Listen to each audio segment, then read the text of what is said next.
네, 저희는 영화 보러 가겠습니다. 영상 먼저 보시겠습니다.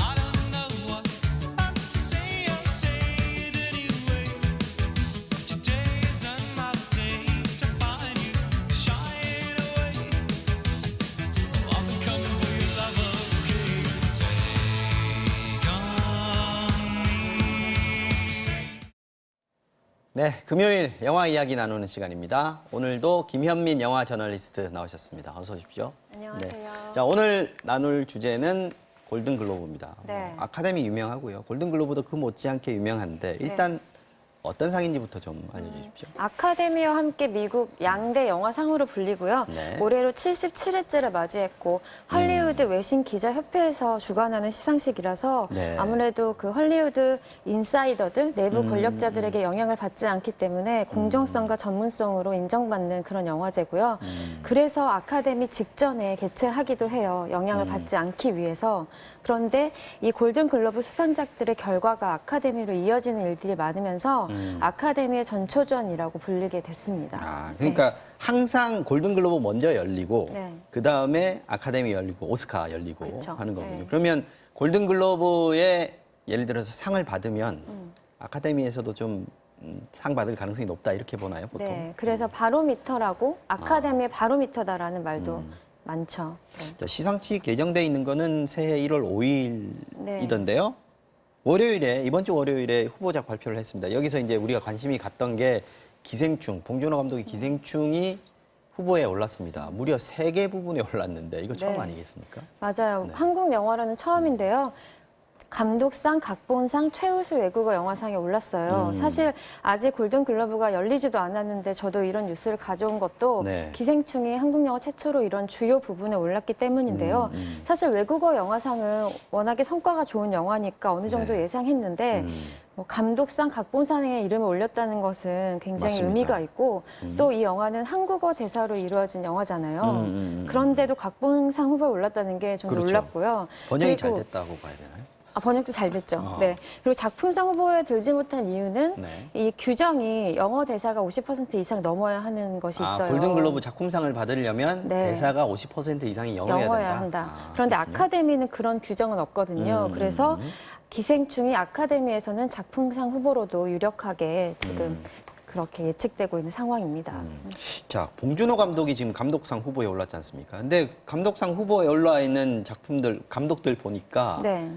제가 알만한 분들이 많이 있더라고요. 상당히 거장들이 네. 있던데요. 네. 마틴 스콜세지가 그러네요. 일단 있고요. 네. 그리고 쿠엔틴 타란티노 감독이 있고 네. 또 1917의 샘 맨더스 그리고 조커 네. 우리나라에서도 화제였죠. 토드 필립스 감독 등이 포진됐습니다. 아, 네. 이 정말 기라성 같은 감독들이고 그렇죠. 사실 마틴 스콜세지 하면 가장 미국적인 감독이다라고 미국 네. 사람들 정말 좋아하는 그렇죠. 감독이지 현존하는 않습니까? 뭐 클래식이자 뭐 거장이자 장인이라고 불릴 수 있는데요. 그 봉준호 감독이 이 감독들과 본인이 후보에 올랐다는 소식을 듣자마자 뭐 더 바랄 게 없다. 영광이다. 쿠엔틴 타란티노 네. 같은 경우에 봉준호 감독이 상당히 좋아하는 감독이고 팬이라고 얘기를 했고 그쵸. 나도 저런 감독 되고 싶다고 얘기했던데. 그리고 뭐 봉준호 감독이 영화를 공부하는 시절에 이 마틴 스콜세지와 타란티노 영화를 보면서 공부를 했대요. 교과서 같은 영화들을 만든 네. 감독들하고 내가 같이 있다니. 그렇죠. 그것만으로도 네. 뭐가 완성된 느낌일 것 같고요. 그리고 또 재미있는 거는 타란티노 감독도 본인이 좋아하는 영화 작품 30편 중에 봉준호 감독의 괴물과 살인의 추억을 꼽았어요. 네. 여러모로 네. 의미 있는 만남이 될 수 있지 않을까 싶은 생각도 드는데 자 기생충 외에도 지금 주목받고 있는 작품들이 있습니다. 네. 결혼 이야기 이게 지금 스칼렛 요한슨 제가 네. 좋아하는 스칼렛 요한슨이 아. 나오는 영화인데 네. 6개 부분 후보에 올랐더라고요. 네. 최다 부문에 오른 영화인데요. 네. 그 사실은 제목은 결혼 이야기이지만 내용은 실상은 이혼 이야기예요. 그래서 헤어지는 과정을 이렇게까지 낱낱이 섬세하고 현실적으로 그린 영화가 있었을까 잔인한 싶을 영화군요. 정도입니다. 네. 네. 네. 그래서 감독이 본인의 경험담을 바탕으로 아주 진솔하게 그 이혼의 감정들을 풀어내고 있는 영화고요. 네. 되게 현실적이지만 따뜻해서 이 감독 노아 바운백의 최고작이라는 평을 받는 영화입니다. 스칼렛 요한슨 지금 얼굴 나오고 있습니다만 워낙 유명한 배우고요. 뭐 어벤져스에도 나왔던 배우니까. 아담 드라이버 같은 경우에는 얼굴 보니까 스타워즈에서 악역으로 네, 나왔던 그 카일 사람이군요. 로렌이죠. 네, 네. 네.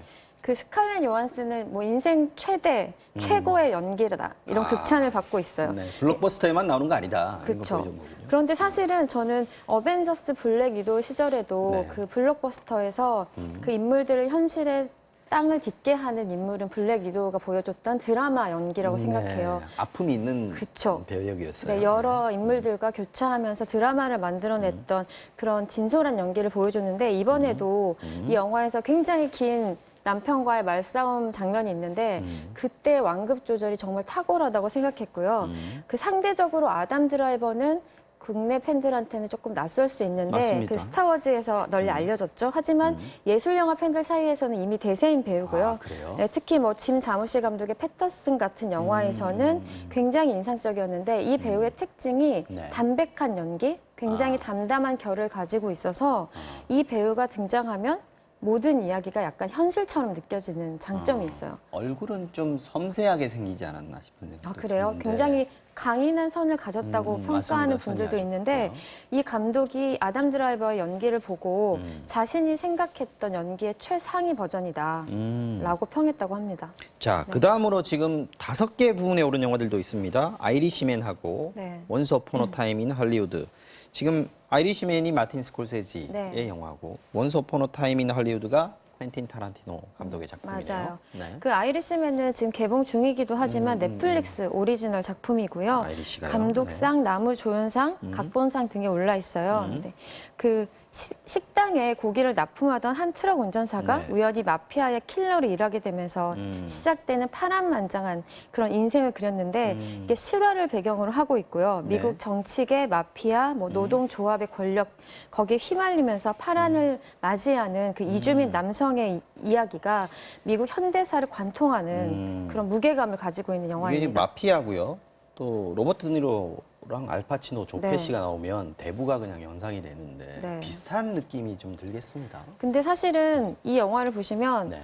마틴 스콜세지 감독이 자신의 모든 역량과 모든 인맥과 모든 인프라를 총합했다. 네. 뭔가 자기 스스로를 갱신한 느낌? 아. 네, 그런 무게감을 가지고 있어요. 기대되는 영화입니다. 이게 또 넷플릭스에서 네, 했군요. 첫 주에 공개가 됐을 때 넷플릭스에서 시청자 수만 2,600만 가구였다고 아우, 합니다. 엄청납니다. 네. 이게 세계에서 집계된 그거고요. 네. 그 아까 얘기했던 그 저희 결혼 이야기도 넷플릭스에서 개봉을 했더라고요. 네, 넷플릭스 오리지널 작품이고요. 또 작품상 후보 중에 두 교황이라는 영화도 있는데 그것 또한 넷플릭스 오리지널입니다. 아, 그렇군요. 네. 많습니다. 원스 어폰 어 타임 인 할리우드 이건 어떤 영화입니까? 이 영화는 타란티노가 네. 9번째 장편 연출작인데 사실 이 영화를 낼 때 본인의 은퇴작이 될지도 모른다고 선언을 해서 모두를 깜짝 놀라게 했었어요. 네. 하지만 결과적으로는 은퇴를 번복했고 10번째 영화를 준비 중인데요. 이 영화는 1969년의 할리우드가 배경이에요. 네. 그래서 한물간 액션 스타 레오나르도 디카프리오와 그의 매니저 겸 스턴트 배우인 브래드 피트의 버디 무비고요. 남자 배우들이 화려합니다. 네, 그리고 뭐 아이리시맨도 마찬가지지만 이 영화도 모두 화려한 한때를 회상하고 되돌릴 수 없는 시간, 인생의 허망함 같은 것들을 그리는 좀 철학적인 작품이기도 해요. 실화를 바탕으로 한 거지 않습니까? 네, 맨슨 워낙 패밀리 유명한, 사건이 들어가 로만 있어요. 폴란스키 부부 부인이 죽었던 사건. 네, 맞아요. 그 이야기도 좀 들어가 있는데 자신만의 방식으로 재해석한 그런 영화입니다. 자, 가장 격전이 예상되는 부분은 어떤 걸로 보시면 뭐 작품상, 감독상? 네, 작품상은 뭐 물론이고요. 제가 생각할 때는 나무주연상 부분이 아닐까 싶은데요. 나무주연상이요? 방금 말씀드렸던 결혼 이야기의 아담 드라이버, 그리고 인 할리우드의 레오나르도 디카프리오, 네. 또 조커가 있었잖아요. 호아킨 피닉스. 네. 그런데 이 배우들의 특징이 쟁쟁하군요. 네. 네, 기존과는 뭐 완전히 다른 모습을 보여줬다는 것이 아니라 자신의 연기 스타일을 가장 강화한 최상의 버전으로 그러니까 최고치로 정수를 끌어올린 보여줬다. 네, 그런 연기였기 때문에 쟁쟁하지 않나 싶어요. 네. 다 보고 싶은데 참 영화를 볼 시간이 없네요. 아쉽습니다. 자, 디즈니 영화가 지금 올 한 해 계속 화제였는데 골든글로브에서도 애니메이션 부분 디즈니 작품 3개가 한꺼번에 올랐습니다. 5개 후보 중에 3개를 올려놓고 후보가 있는데요. 5개인데. 네. 겨울왕국 2, 네. 라이언 킹, 그리고 토이스토리 4편까지 이렇게 올라와 다 있는데요. 오를만하네요. 네. 근데 사실 저는 라이온 킹이 애니메이션 부분에 올랐다는 게 좀 흥미로워요. 왜냐하면 이게 만들어진 방식이 실사도 아니고 애니메이션도 아니고 네. 100% 순수 CG 컴퓨터 그래픽으로 만들어진 영화여서 이걸 만든 감독도 스스로 정의하기 힘들 정도의 제작 방식을 가지고 있거든요. 네. 그래서 가까운 미래에는 새로운 부분이 생겨야 되지 않을까. CG 부분? 네, 뭔가 그런 새로운 이름이 들어가야 될 것 같아요. 애니메이션도 아니고 실사도 아닌 네. 어떤 중간에 어떤 네. 영역이 하나 있어야 될 하이브리드도 테니까. 아니고, 네. 맞습니다. 이번 발표 보면서 아까 말씀하셨지만 넷플릭스라는 단어가 가장 눈에 띄는 것 같습니다. 이게 전체 후보로 보면은 34개 부문에 후보로 네. 올랐다는 네, 거예요. 엄밀히 말하면 4개 부문이라기보다는 34개의 수상 후보를 올린 셈이에요. 왜냐하면 골든글러브가 TV 부분도 있기 때문에 영화 부분에 17개, TV 부분에서는 17개 후보를 노미네이션 네. 시킨 거죠. 그러니까 가장 많은 후보를 올린 배급사가 됐습니다. 그래서 이번에 이런 후보 결정을 보고 어떤 외신에서는 넷플릭스는 왕이다. 왕이 되었다라고 평가를 하더라고요. 네. 원래 이제 넷플릭스를 원래 극장에서 상영하는 게 영화다라는 게 영화인들은 많이들 그렇죠. 얘기를 했었고 네. 사실 베니스 영화제나 뭐 칸 영화제에서 넷플릭스 작품들이 걸렸을 때도 반발들이 좀 있었거든요. 특히 네. 프랑스 같은 경우에는 네. 더 그랬던 것 같은데 네. 이제 프랑스는 그게 그랬죠. 그야말로 네. 대세가 된 거 아닌가 싶네요. 그쵸. 이제는 깐도 깐 영화제에서는 프랑스 극장 그런 업자들이 굉장히 반대를 했었거든요. 그런 스트리밍 방식으로 나온 영화는 진정한 전통의 영화가 아니다. 그러니까요. 하지만 베니스에서는 로마라는 작품에 가장 최고상을 주면서 손을 들어줘 버렸거든요. 근데 본인들도 이제는 수용을 해야 되는데 어떤 명분을 가지고 있어야 할까를 고민하고 있는 시점이고 사실 대세가 이 OTT 이런 서비스라는 것은 사실 부정할 수가 없죠, 이제는. 네. 넷플릭스도 보면은 원래는 이제 그냥 플랫폼 아니냐 유통하는 거고 다른 데서 이제 계약을 하거나 사와가지고 틀어주는 서비스 네, 그렇죠. 아니냐라는 거였는데 요즘은 넷플릭스 오리지널 아까 말씀하셨던 자체 제작하는 드라마, 뭐 영화 이게 편수가 상당히 많이 늘어났더군요. 네. 굉장히 공격적으로 음. 자체 콘텐츠 제작하고 있는 OTT인데요. 네. 16조억을 넘게 투자한 상황이에요. 다른 플랫폼에 비하면 뭐 야. 3배 이상 그렇게 돈을 쏟아붓고 있는 우리나라 상황이죠. 예산이 한 3분의 1 정도 됩니다. 네. 그런데 사실은 이런 것도 있어요. 자체 제작하면서 브랜딩을 강화하는 것도 있지만 이런 디즈니나 이런 큰 미디어 사업들이 네. 이 자기들의 자회사를 만들기 위해서 여기에서 공급하는 콘텐츠를 빼는 거죠. 그렇게 되면 넷플릭스는 깡통이 될 수도 있기 때문에 네. 본인들의 자체 제작 콘텐츠가 필요한 상황이기도 하고요. 네. 디즈니 같은 경우 이제 새로운 또 플랫폼을 론칭을 네. 하게 되면 원래 가지고 있던 콘텐츠들이 빠져나갈 수 있기 때문에 그쵸. 자기가 확보해야 된다. 네, 이미 다 빠져나간 상황이에요. 마블 영화라던가. 네. 알겠습니다. 자, 이번에 넷플릭스의 약진 골든글러브 뭐 아카데미도 그럴 수 있겠는데요. 네. 어떻게 해석을 해야 됩니까? 어디에 이 의미가 있다 이렇게 볼 수 있을까요? 사실 이제는 시장의 판도가 완전히 변했다라고 생각해도 무방하고요. 네. 그리고 이번 후보작들도 보시면 넷플릭스 외에도 동종 OTT 서비스인 뭐 아마존, 훌루, 애플 TV 등이 네. 약진하고 있어요. 네. 이제는 받아들여야 하는 상황이고요. 내년에는 이 OTT 서비스의 치열한 각축전이 예상되는데요. 뭐 네. 디즈니 플러스도 더 뛰어든 상황이고 그래서 세간에서는 넷플릭스가 내리막길을 걷는 것이 아니냐라는 전망도 나오고 있지만 제가 네. 볼 때는 이 넷플릭스는 워낙에 보유한 가입자와 콘텐츠 수가 많기 때문에 그 빠져나가지 않을 거라는 생각이 들고 또 충성도가 높아요, 가입자들의.